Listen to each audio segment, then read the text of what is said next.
this final volume, I assume that you all know that this is the last volume in the Kingdom in the West series, begun in 1997, right? Yes. 1997, I was, let's see, 13, I think. Anyway, it is something that, I mean, it's obviously taken a long time to finally get done. And believe me, every mile is etched somewhere on Will's body. But what a remarkable accomplishment to see this through. The very first volume, Pioneer Camp of the Saints, the Thomas Bullock journals, started it all off, and that won best documentary from the Mormon History Association. He won other awards from that organization, and has won, in fact, he's won so many awards. I was just thinking, if awards were given in medal form, Will would have to walk hunched over. He's won several Spur Awards. He has won the, I'm not even sure what the Wrangler Award is, sorry, Will. The Western History Association 𝘞𝘠𝘪 Best Book Award. He has won awards for his articles. He's published a number of articles. We have the array of a lot of his books on our front counter. We would invite you to look at those and pick up ones you don't have now.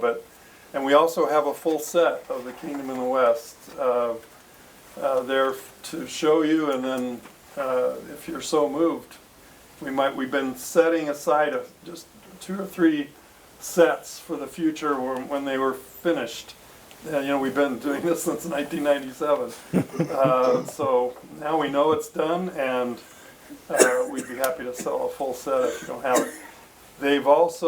Those are in nicely produced by the Arthur H. Clarke Company, now under the imprint of the University of Oklahoma Press.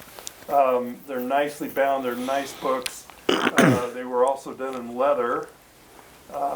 And so those are a little harder to come by and quite a bit more expensive. Will is, it says that he's an independent historian, but I want to say that I know personally he is dependent upon books, right? He's a book dependent like I am, if not a biblioholic, all out. But he's been his own man in many ways, but certainly in his brand of history that he has been producing. I've been a longtime fan and friend of Will Bagley. He is, of course, the series editor, and he has been a Wallace Stegner Centennial Fellow at the University of Utah, the Archibald Hanna Jr. Fellow in American History at Yale University's Beinecke Library. His Blood of the Prophets about the Mountain Meadows Massacre won numerous awards, including Spur that we talked about, and the Bancroft History Prize from the Denver Public Library, and on and on. And so Will and I, as I said, go way back. He and I have been in an organization together called the Utah Westerners. We've been literally on the trail together for many years, and I consider it my privilege to be on that trail of not only history but in the world of books. And I now give you Will Bagley. Thanks so much, Kurt. Well, it's been a joy to know Kurt Bench for probably more than 30 years. And I recall first walking into Benchmark Books when it was on Rio Grande Street. Yes. And I've since watched South Salt Lake decline into the state of the Rio Grande neighborhood in many ways. But that's the nature of life. I worked for 15 years in the computer industry, and I thought the computers would make the world a much better place. and I was absolutely wrong, because as far as I can tell, computers have become the most destructive force in our culture. But Kurt was certainly right when he said that I am a book addict. I am totally dependent on books as a professional and emotionally. And I guess you could accuse me of neglecting my children, my real children, for my paper children, but I still have beautiful kids and stunningly beautiful grandkids, and so that's no doubt the path to happiness. And I decided that I would call up Bob Clark, who really deserves credit for starting the whole concept and supporting it for decades.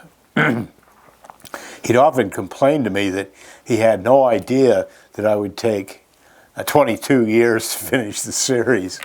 And the series editor right before me was David A. White, who is one of 3 or 4 people who I consider the greatest Western historians I've ever met, because David knew something about everything. His 8-volume Clark set is called The News of the Plains and the Rockies, and you can find it quite inexpensively. But Bob Clark designed the set. It's in tan and red. It's absolutely gorgeous. And it is a collection of source narratives from the Wagner-Camp bibliography of the American West.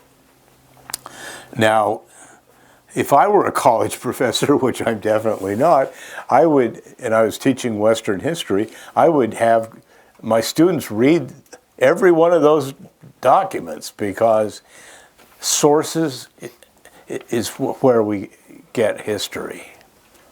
Sources are. The primary sources, the words of the people who lived the history, for my money, are the best places to find the history. And I've been an exceptionally lucky man throughout my entire life.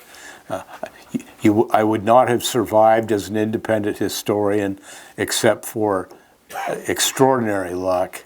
And Kurt mentioned the good old days when I actually got awards, which are quite generous, from the Mormon History Association. And I was wondering in 1997 how I was going to pay the mortgage.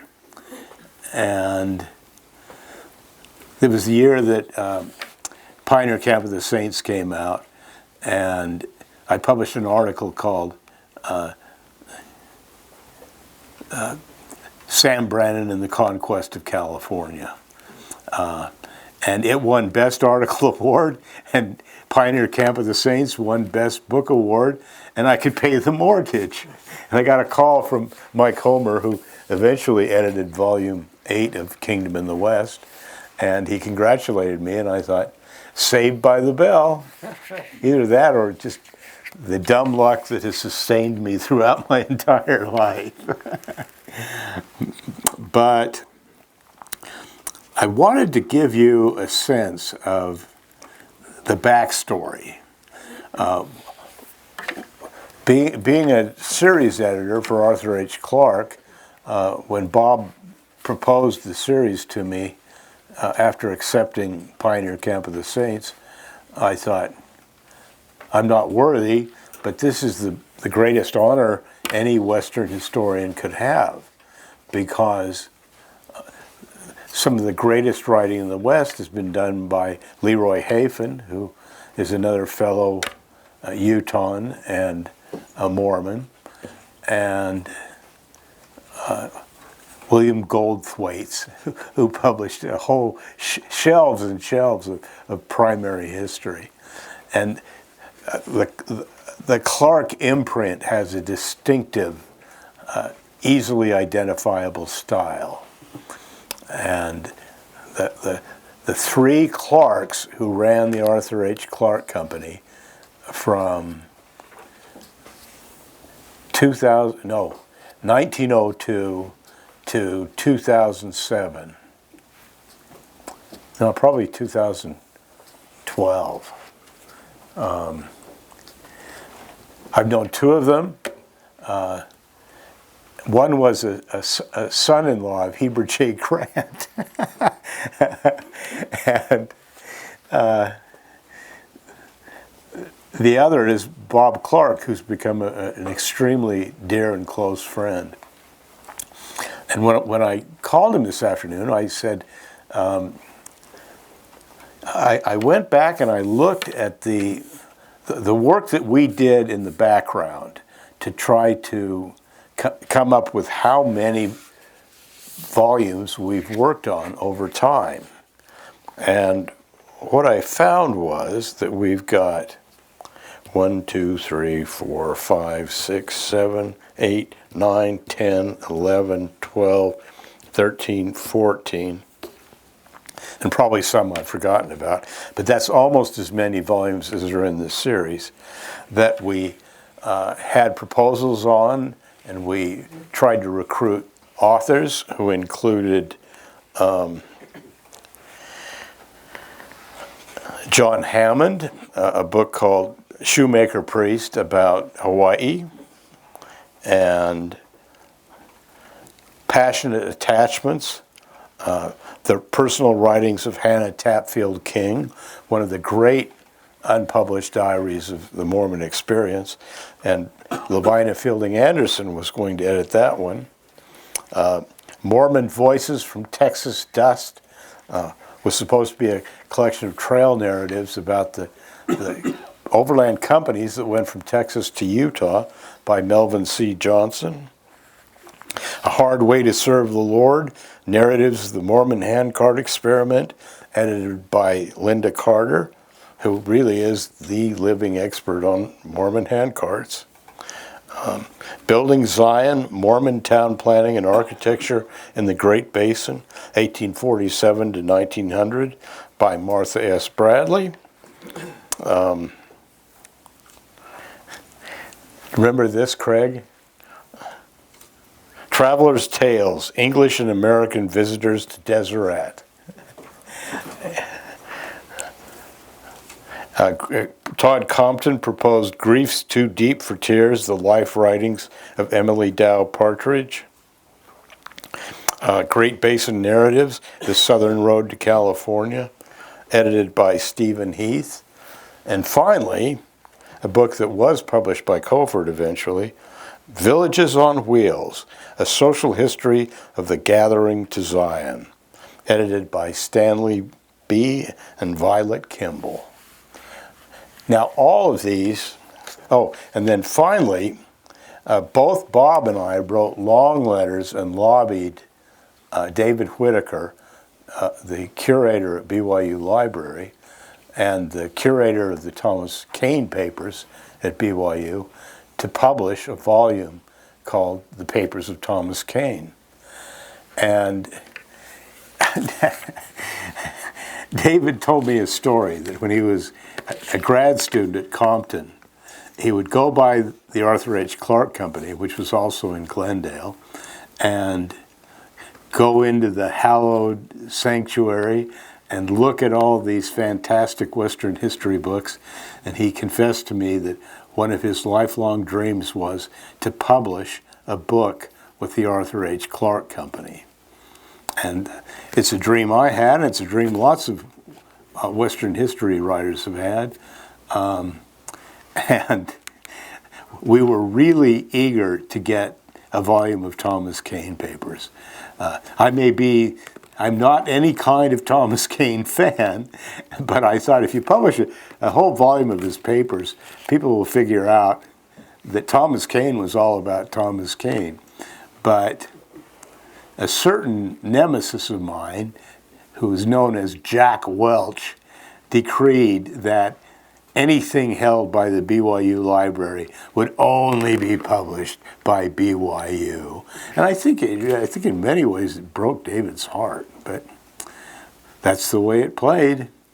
And I was talking to some people before the presentation, and we were talking about the divide. And when I say the divide in Utah, how many people know what I'm talking about? It's the cultural divide between Mormons and non-Mormons, or faithful Mormons and Mormons of other kinds. But I have many Mormon friends. I identify as a Mormon because I am. And once you are, it's impossible to get it. It's like, I say, it's like being Jewish, except worse. And you might try to deny your heritage, but I realize it gave me my passionate love for history, my speaking abilities, such as it is, and a lot of my curiosity. And I think it taught me integrity, that the lessons I received, the moral lessons I received in primary, were very good character building lessons. One of the lessons I learned as a Mormon child, because my mother drove it home, was that lying doesn't work. Lying is counterproductive and ineffective. So I think that I got my character from two main sources: my parents and my culture, my heritage religion. But I think it stood me well. And I feel like I've given back to that culture by helping to liberate Mormon history. And in that, I've had some very interesting and powerful allies, like Richard E. Turley. And I think it's had a very powerful, positive impact on Mormon culture. Because and I would grouse about this at the very last paragraph of Blood of the Prophets, calls on the church to open up its records. And the church almost never takes advice from me, but but I think most of the advice I've given has been pretty good. I can understand, as Kurt points out, why they don't. But at the same time, as long as they were suppressing sources, I could grouse a lot about how they were hiding stuff. And what could they say? They were hiding stuff. They couldn't deny it. But now, in the last 5, 6, 8 years, actually it began in 2003, I think, when they released the Mormon CDs. They had a 3D set. I didn't have $3,000, but it turns out that was the core of what they've since digitized and put on the internet. So now the sources of Mormon history are available to anybody who has a computer and wants to take the time to track them down.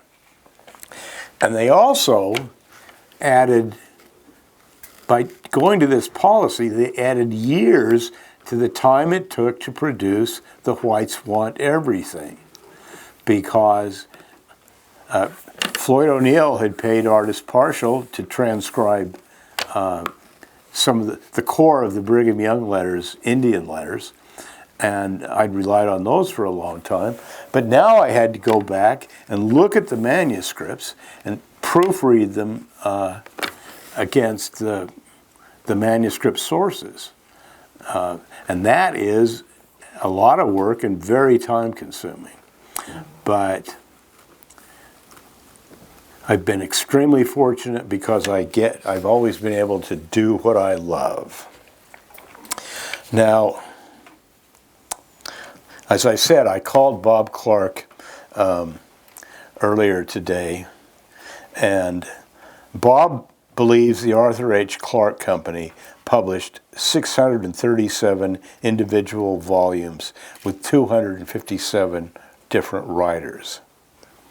The Whites Want Everything, Indian Relations, 1847 to 1877, will be the 638th book and possibly the last book, or certainly the next to last book, ever published by the greatest publisher of American Western history, because the University of Oklahoma, which purchased the imprint from Bob, has essentially run out of gas, and publishing across the board is collapsing.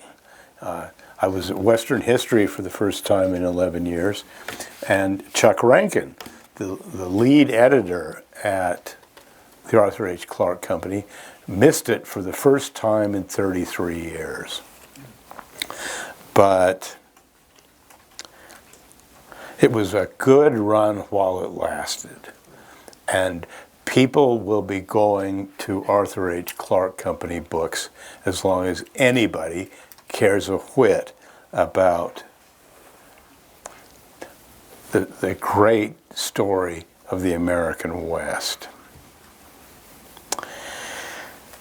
And Bob said that a friend of his father, Arthur H. Clarke Jr.,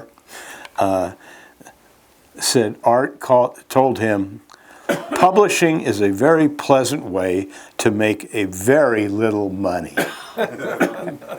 And so I think is probably bookselling. But none of us who are in this history business are in it for the money. At least if you are, you got rocks in your head. And I asked Bob, what can I say for you about our fans that stood by us for so long and made it possible to accomplish what Bob Clark and the Arthur H. Clarke Company accomplished? And he had one word: thanks. So thank you.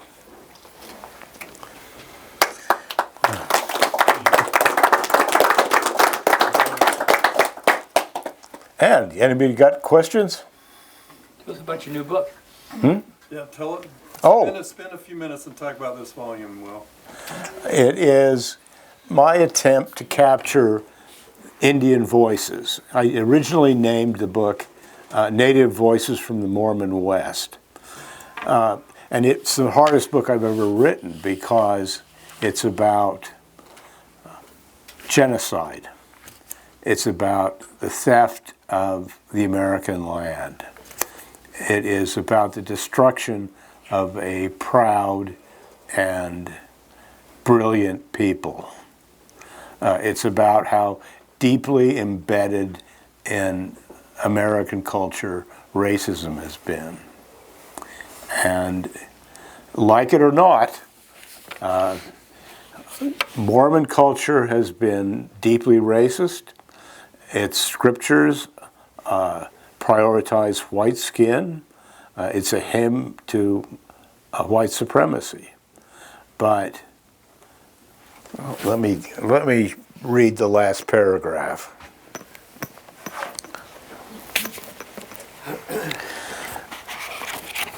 And it is listening to these immensely eloquent and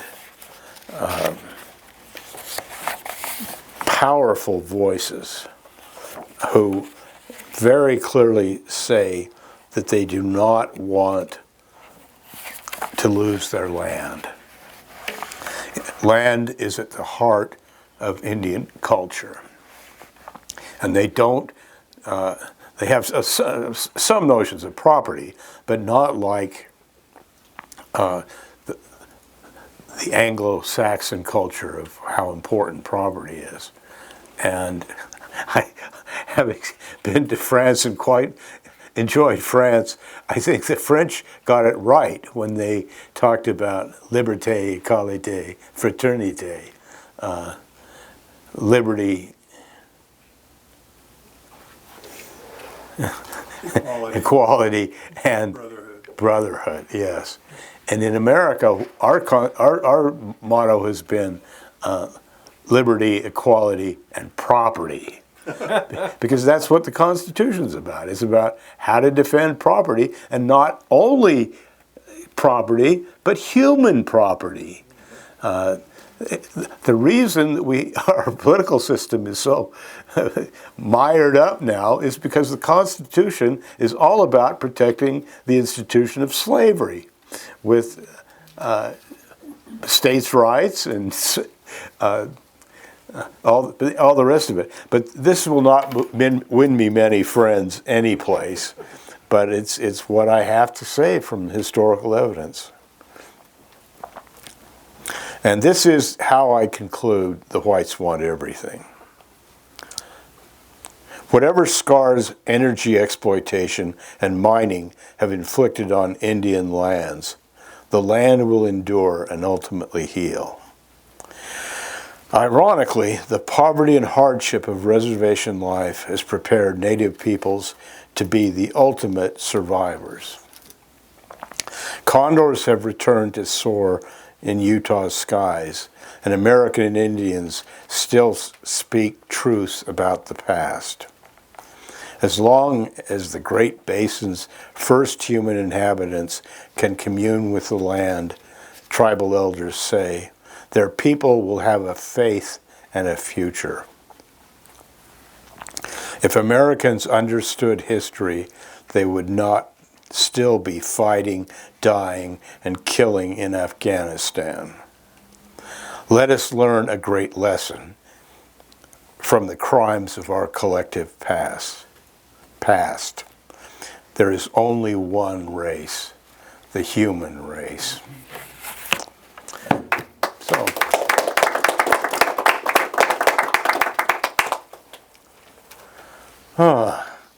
too soon old and too late smart, as my mom used to tell me. Any other questions? Well, once again, thanks for your support for more than 2 decades. Let's keep the love of books and our tremendous history alive, and let's pass our history and our heritage to our children.